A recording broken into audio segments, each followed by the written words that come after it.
Įpusėjo Vijūnėlės tvenkinio valymo darbai. Iš tvenkinio išsiurbta beveik 25 000 kubinių metrų dumblo.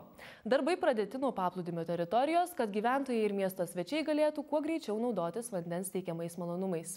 Nors vanduo miesto centre esančiame tvenkinyje kol kas drumstas ir atrodo ne itin patraukliai, miesto gyventojai ir svečiai karštomis vasaros dienomis mielai jame maudosi. Pasak Asmens ir visuomenės sveikatos tarnybos vedėjo savivaldybės gydytojo Eugenijo Žemaičio, atlikus Vijūnėlės vandens tyrimus paaiškėjo, kad vanduo pavojaus sveikatai nekelia, tačiau dėl vykstančių parko rekonstrukcijos darbų tvenkiniu naudotis nerekomenduojama. Kadangi šiais metais dar nėra pilnai įteisintas tas Vijūnėlės tvenkinys, kaip reikalauja norminiai aktai kiekvienais metais, bet jau birželio 1 dienom gyventojai pradėjo domėtis, ypač kurie turi vaikų. Nežiūrint vykdomų darbų, žmonės eina maudos, kadangi vidury miesto yra šitas telkinys vandens. Todėl buvo paprašyta, kad komunalinio ūkis, kuris pagal sutartį prižiūri šitą tvenkinį ir maudymosi vietas, buvo atlikti nacionaliniai tyrimų laboratorijai tyrimai vandens birželio 9 dieną. Ieškojom garsiosios Escherichia coli, kitaip žarninės lazdelės ir žarninio enterokokų. Tyrimai parodė, kad vanduo yra švarus, bet jisai yra drumstas, kadangi vyksta valymo darbai, siurbimas, reiškia, dumblo esančio šitam tvenkinį. Taip, kad mes ir nerekomenduojam ten maudytis. Galiu pasakyti, kad vanduo yra, reiškia, geras su atžvilgiu, tai reiškia žarninių infekcijų atžvilgiu. Reiškia, pavojaus maudytis nėra, bet mes negalim rekomenduoti, kadangi uždraust negalim, bet ir nerekomenduojam maudytis. Yra kitų daugiau telkinių, yra ežerai, taip toliau ir yra, aišku, vandens mūsų parkas. O sakykit, kada planuojama, kad tvenkinys bus jau absoliučiai paruoštas maudynėms? Aš, kiek žinau, yra metam pratęsta darbų sutartis, reiškia, kitam sezonui bus taip.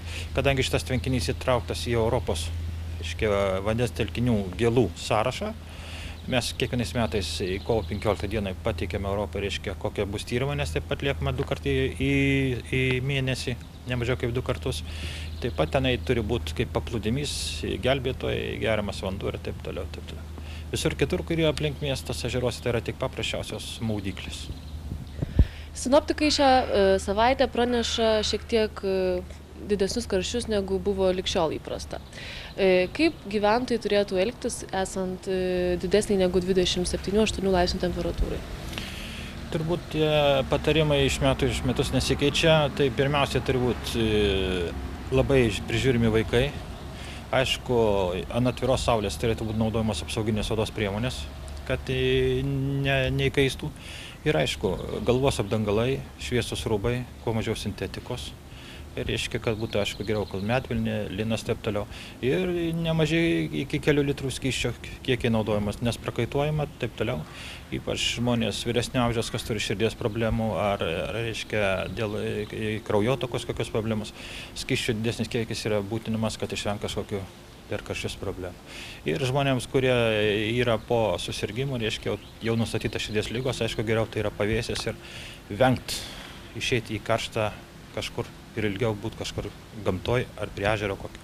O tas, kuris vandenį, reikia reguliariai, kas prie vandens, reguliariai kažkiek tai 10-20 minučių trupučiuką apsišlakstyti vandeniu, taip kad temperatūros kūnas labai aukštai neužkiltų.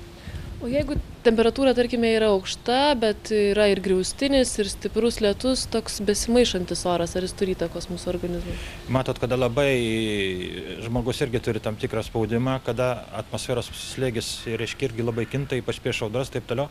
Taip kad žmonės kaip tik turi tokiu oru, arba junta ar nejunta, turi būti tausojantis režimas. Tai yra daugiau ramybės, mažiau judesių. Apsiribot, kaip kas mėgsta tokių orų, spėja daržus kast, sodint, daryti kažką, taip kad reikia trupučiuką save pasaugoti.